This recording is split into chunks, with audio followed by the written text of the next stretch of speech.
a young man was poring over a selection of Valentine's Day cards in the local gift store.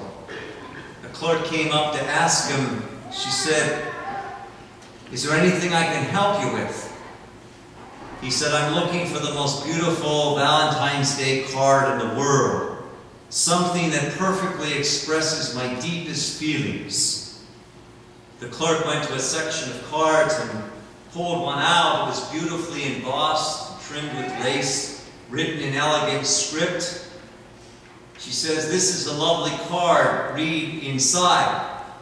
He opens it up and it says, "To my one and only true love, the light of my life, the song that fills my heart with joy, the very image of beauty and grace, I love you more than I can say." The man was thrilled. "That's perfect," he said to the clerk. "That's exactly the special kind of heartfelt message I was looking for. I'll take 5.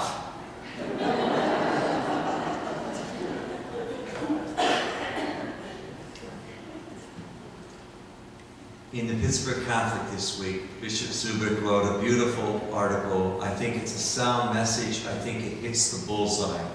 It's entitled, "I've Been Losing Sleep When Vows Are Shattered and Broken and Promises Are Reneged on." He said that they are the cords that bind us. And I quote a few passages of what Bishop says. "The spiritual significance of a vow in marriage or in a religious life or a solemn promise in ordination is an awesome responsibility of faithfulness and fidelity. Faithfulness and fidelity in marriage or any vocation for that matter are not throwaway values. Love is nothing without fidelity, and if we don't understand fidelity, we can't understand love." The bishop goes on to say, "I also know that all of us, in capital letters, struggle with our sexual tensions and temptations, but we are in a toxic moral environment now, an environment that undermines everything we truly know, everything we truly believe about marriage, about the single life, about sisters, brothers, priests know about life, love, fidelity, faithfulness, and vows." And he concludes by saying, what you and I need to value, what creates more joy in life and culture than anything else, is a happy and holy marriage. Happy and holy single life people. A happy and holy sisters, brothers, and priests, each of which is a vocation rooted in fidelity and openness to life.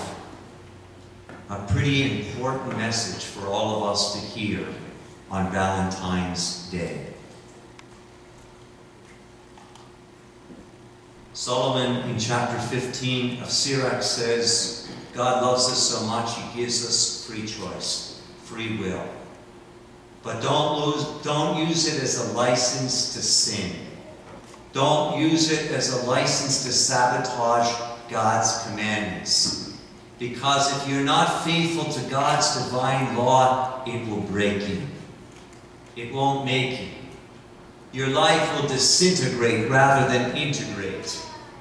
God's commandments are meant for our flourishment, vitality, fulfillment. They're not to constrict us or retard us. And Solomon says, but God gives you your free choice. Do good today, do evil today. Hate people today, love people today. Hate the world today, love the world today. It's up to you. God respects us that much. That we have the free choice. Make God's love manifest. Be careful in loving, friends. There's a major difference when we're careless in loving and we're careful in loving. When we're careful in loving, we bring God's presence to bear. when we're careless in loving, life unravels. Paul, in his letter to the Corinthians, reminds us that no eye has seen, no ear has heard, nor has it dawned upon man's imagination what God has in store for those who love him. And Paul says that even the depths of God, through the power of the Spirit, are purified. We don't know anybody's intentions and motives. That's why we need to make sure the insides are really attached to God. Is this of God, or is it not of God? Is it God's will that I speak in this way, think in this way, act in this way? In the Gospel today, Jesus uses an Aramaic word called rakah. Rakah means literally an imbecile, a fool, someone stupid, foolish, crazy. That nothing brings greater tyranny to others than to trample God's law and not abide by it. For the Jewish people, it was like spitting on somebody. That's how much disdain and detestation it is. When you violate God's commandment and God's way, you bring your will to rule over others. And it brings a lot of darkness to others in the world. That's the power of the insidiousness of evil. It's like a worm in an apple. It brings destruction to its core. And you can't play games, friends. We either sow in grace into the world or sow in sin into the world on any given day. Henry David Thoreau said, "For every person who's trying to tackle the roots of evil in the world, why are thousands of people hacking at branches when we should get to the root, the radix in Latin? What is the root of our sin? Because from that root sin stems every other sin.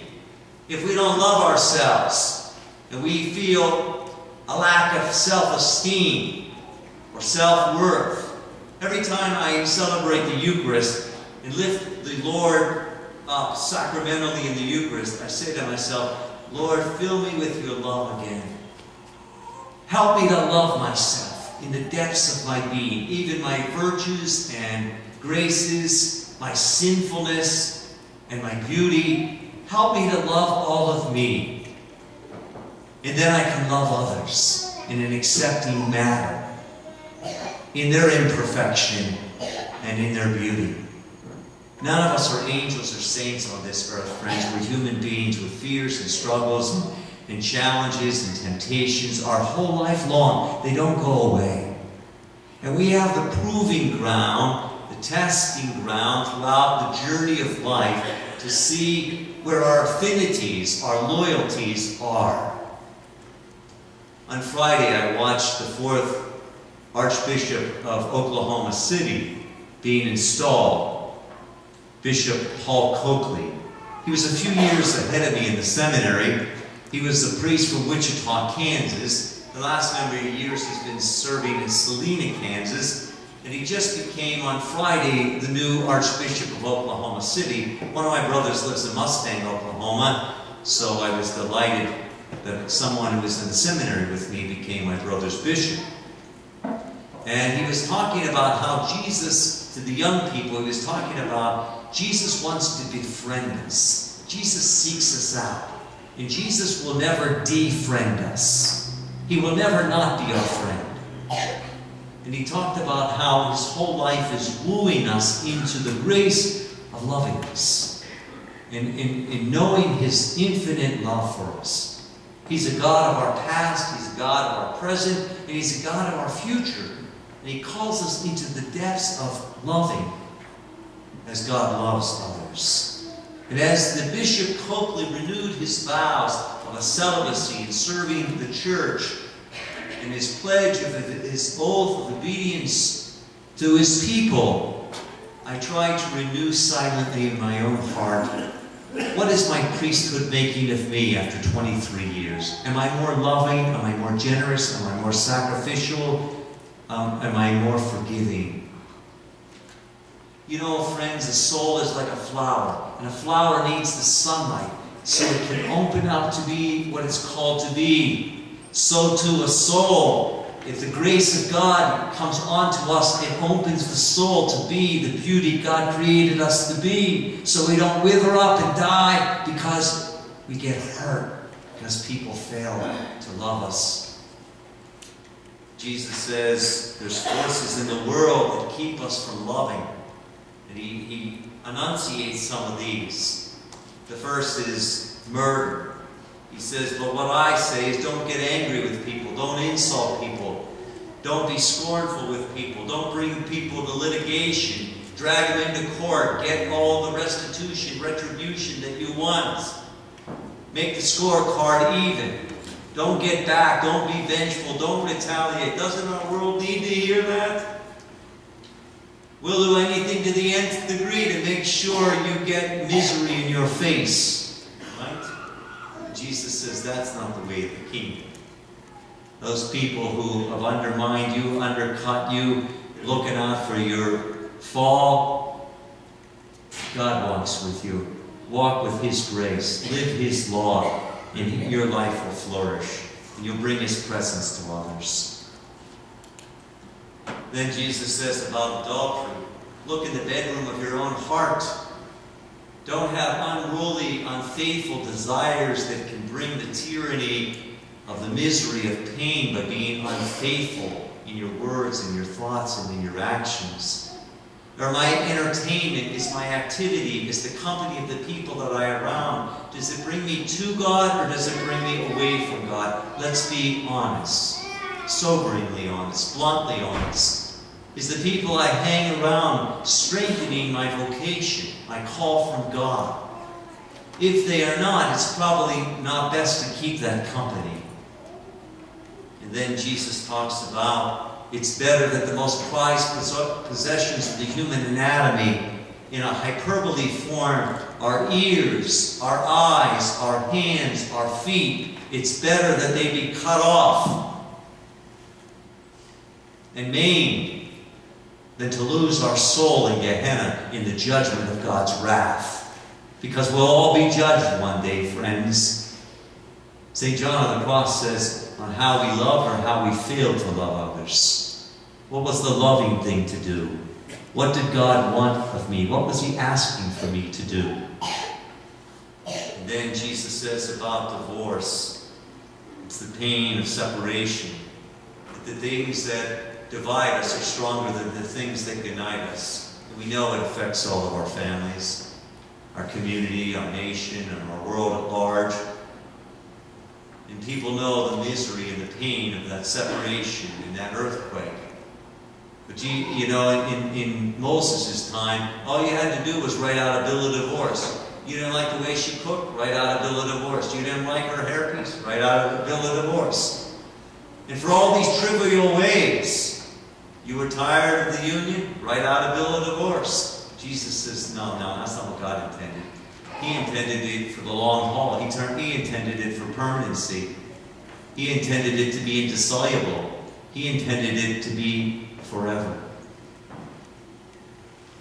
Yesterday, there was a couple from our parish here, married 50 years, a golden wedding anniversary, to renew their vows. Richard and Betty Belch. And the son was there next to his dad, and they were holding hands, and the daughter-in-law was on the other side, and all four of them were holding hands together. And afterward, the wife says to me, after 50 years of reaching their milestone of 50 years of wedded union, she says to me, it feels like love is fresh today. And I said, it is. Jesus reminds us, friends, He didn't come to abolish, delete, or destroy the law of Moses. He's the new Moses. He came to fulfill them. He came to complete them. He came to be the icon of the Father's image, to show us how to love in a way that gives life to others. I'm reading a book now entitled Staying Faithful Today to God, Ourselves, and Others by a Normandy priest, Father Alfred McBride.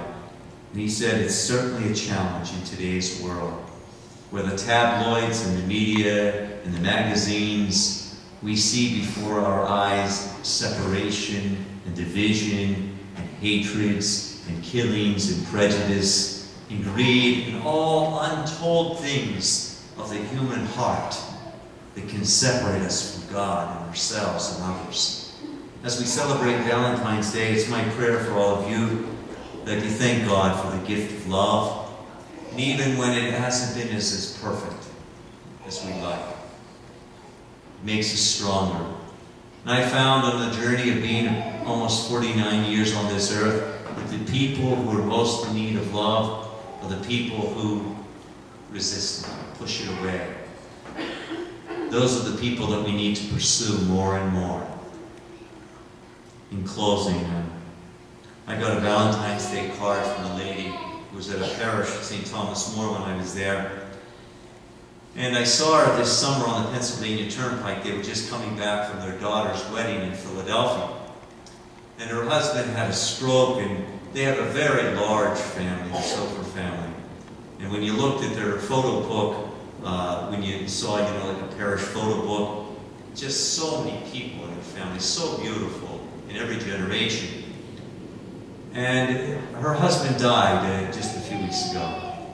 And she sent a check of $500 for our parish school at St. Joseph's in memory of her husband, because love doesn't end even in death. Love keeps on giving. And she sent this card to everyone here at St. Joseph, and it says, each year on Valentine's Day, when I remember all the people who've helped my heart to grow, I think and pray for you. We thank God's love. It upholds and sustains our life. And as Michael sang so beautifully today, blessed are those who follow the law of the Lord.